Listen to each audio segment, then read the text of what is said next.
Kim Chu naging maemosyonal sa pag-propose ni Paolo Avellino.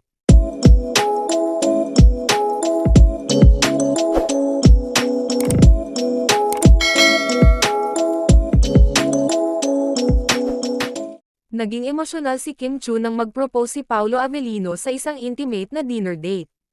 Ayon sa mga nakasaksi, hindi napigilan ni Kim ang kanyang luha nang lumuhad si Paolo at inilahad ang singsing. Sa kabila ng sorpresa, agad na tinanggap ni Kim ang alok, sabay yakap kay Paolo. Napuno ng kilig at saya ang gabing iyon, lalo na nang batiin sila ng kanilang malalapit na kaibigan na kasama rin sa okasyon. Ayon kay Kim, hindi niya inakala na mangyayari ang proposal sa gabing iyon, kaya't labis ang kanyang tuwa. Si Paolo naman ay nagpahayag ng kanyang labis na pagmamahal kay Kim, sinabing siya ang babaeng nais niyang makasama habang buhay. Nag-trending agad ang balita ng kanilang engagement, at marami ang natuwa para sa kanila. Sa isang Instagram post, ibinahagi ni Kim ang larawan ng singsing na may caption na, "Yes to forever."